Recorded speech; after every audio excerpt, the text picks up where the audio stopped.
Hi everyone, here's my top 10 clutch goals of the last 40 years. Back to Lovett Murray, he goes short. It's a mark to Zaharakis. Zaharakis has kicked a goal. The Bombers are in front of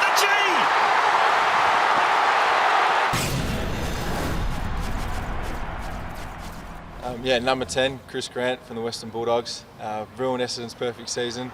I think it was round 21 of 2000, and Essendon were probably going to be the only side ever to be undefeated in a season. And left foot snap from the boundary just ruined Essendon's hopes of having a perfect season. And it was a great goal. I mean, I think he had a good game that day, and just kicked the goal on his left and sealed the victory. No, he can't. He's missed everything. Score. Off hands, Fletcher out in the full. It is two. Out on the full from Fletcher. This is the sort of goal that the champ might kick here. I reckon that stung him a bit, and he wants these. Will he kick a banana, or will he run out onto the left foot? This is where Hudson was last week, exactly the same spot. 36th position. Go the left foot. He kicked the goal to bring him back into the game. It's a great kick. He's kicked it. A magnificent effort.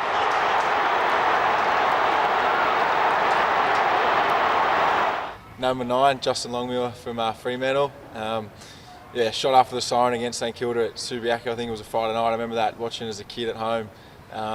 Just a remarkable goal. I mean, when the siren goes, that's all the pressure comes on you, the whole crowd, in front of your home crowd, and then you see when he kicks it, he runs straight to the side and just hugs the supporters, and all the players come and jump on him, and it was probably a special moment for him in his career, and it was a good goal. 33 seconds to go. McFarlane's got it in his hands. Long kick forward, looking for Pavlich in the pack. He goes. Longmuir has taken a screamer. This will be a kick after the siren to possibly put Fremantle into the finals. A score will make it a draw. A goal will give Fremantle a shot at September action. In comes Longmuir to take his kick. Ice cool. Fremantle have won after the siren. Look at that.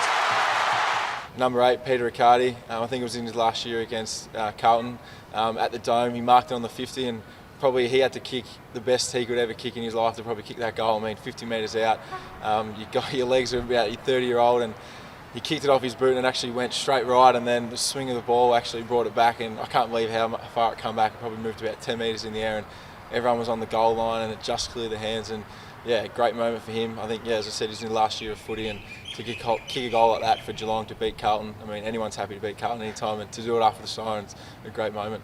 Misses the body with the handball. Now Clark, short ball, got a target. Riccardi has taken the mark inside the 50. It is in good hands.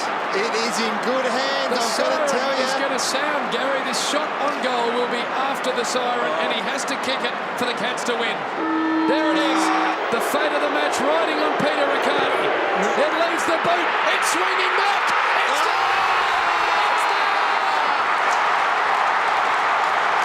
The Cats have stolen victory from the jaws of defeated Colonial Stadium. What a finish. I told you they'd win. Number 7, Ben Dixon at the MCG in 2001 against Carlton again. Another one against Carlton.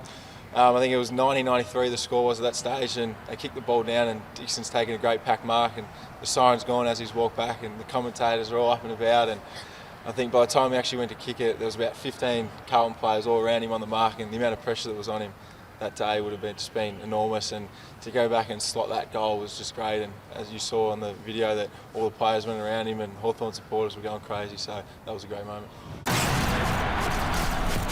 Chick plays on. Seconds only remaining. They've got to take a mark. Yeah! Dixon has taken a mark with 5 seconds remaining. The siren will go. Oh dear! What a climax to round 17. Dixon with 8 or 9 Carlton players all around him on the mark. They look doing a war dance. This is crazy, he says. He shoots for goal. He kicks the goal, and Hawthorn wins the game. Unbelievable scenes here at the MCG. Number 6 was Gary Buckenara, 1987 prelim. I think Hawthorn had been behind all day, and they needed, I think, 4 or 5 seconds to get the ball down from one end to the other, kick in. they kicked it in, swabbed, then marked it, handballed it off, and they kicked it down to Buckenara, and he's marked on the 50, and he probably had to take his best effort from there. And Jim Steins actually crossed the mark and gave away a 15-metre penalty, and then siren's gone. He's gone back, and to get him in a grand final, I mean, that's the ultimate probably pressure besides kicking after the siren in a grand final to win the game. So to do that and go back and kick the goal, and yeah, that's a pretty special moment in football, and yeah, one probably a lot of Hawthorn supporters will never forget. A long kick taken by Swab, plays on. Langford comes out with the ball, drives it down. Buckenara trip. Buckenara's free kick. Siren sounds. There's the siren, and he's got a kick from 55 metres out. I don't think that. It's 15 metres. 15. What pressure on Gary Buckenara. He is a champion. He is a great kick. If he kicks this goal, Hawthorn are in the grand final. The umpires haven't heard it yet, I don't think. If he kicks this goal, Hawthorn are in the 1987 grand final. If he misses, Melbourne are in. There's the kick. It's a goal. It's a goal. Hawthorn have won with a kick after the siren. What a performance. A magnificent performance this by Hawthorn. Poor old Melbourne. You've got to, the hearts go out to the Melbourne Football Club. Number 5 of Billy Brownless, 94 qualifying final for Geelong.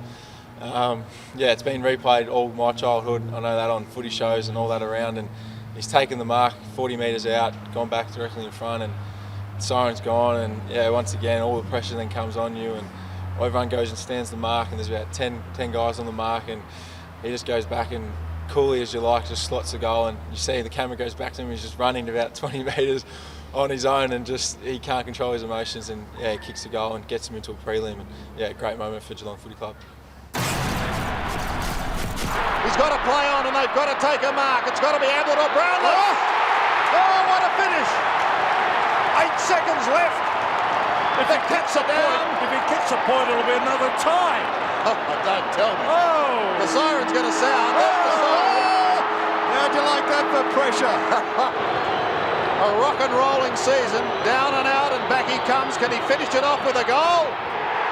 Billy, you are king of Geelong. The monkey's off the back, Billy. Number 4, Lance Franklin, buddy.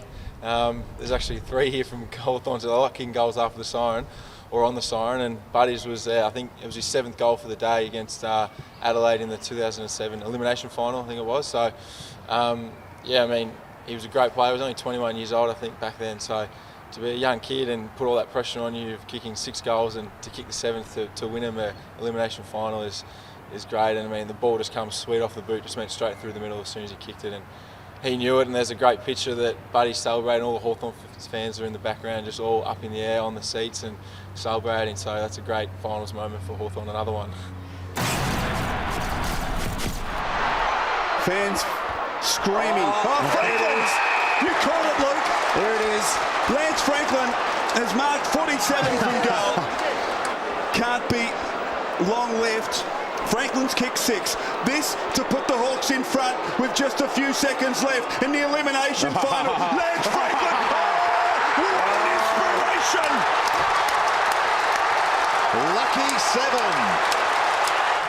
Number 3, James Hird, 2004, had to get the coach in.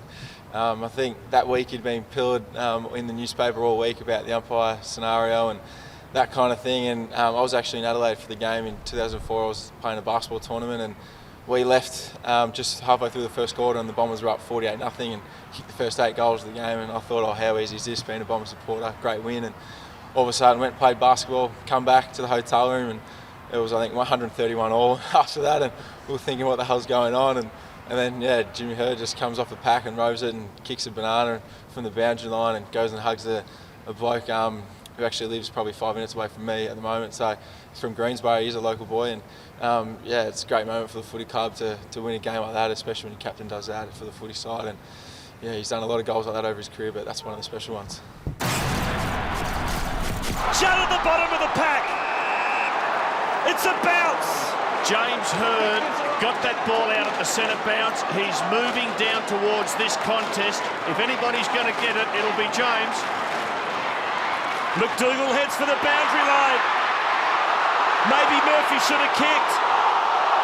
Bullen. Heard.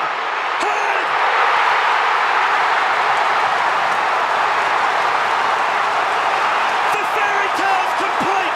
After a horror week, James Heard, you are a genius. Number 2, Nick Davis, semi-final in 2005. Probably the greatest ever individual 5 minutes of a footballer ever.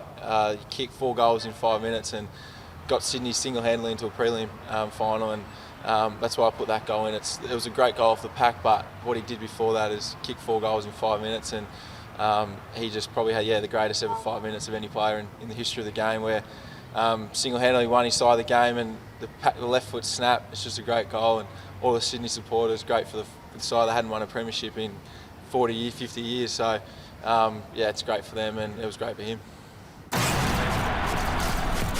Siren could go any second. Swans need a goal.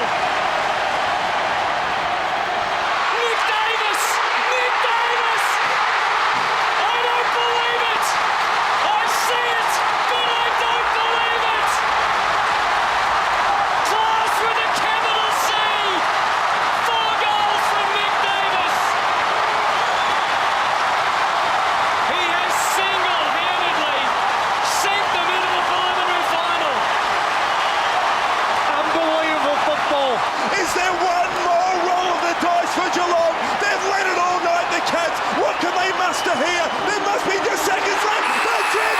It's all over. The Swans into a preliminary final. What a game. What a game of Australian rules football. The Sydney Swans, something from nothing. They were no chance in this game. And the hero is that man, Nick Davis. And my number 1, no real surprise, it's been replayed many years in football. 1976, Malcolm Blight, the torpedo, the 80-metre torpedo, the most famous torpedo ever in football. And Siren's gone, Optus Oval, North Melbourne, goes back from, as I said, 80 metres, and the amount of height he gets on that footy and the kick, I don't know if anyone's probably ever repeated a top like that. I mean, a lot of guys can kick the ball a long way, but Malcolm Blight just connects sweetly with that ball and just goes straight through the middle. It's hard to control the top when you kick it like that, and he just kicks it straight through the middle and wins them the game. And as I said, it's probably the most famous torp ever in AFL history. Set up North Melbourne up towards centre half forward. There's no Marquez. That's Malcolm Blight once again. Malcolm Blight has got the ball at centre half forward. 28 minutes gone. The crowd's gone mad. I think the siren's gone. No, Blight will have to take his kick. Now Blight would have to kick this. Oh, he'd have to kick it 85, 90 metres. Not over yet. What drama here at Princes Park. Malcolm Blight, it's a big kick. It's a mammoth kick.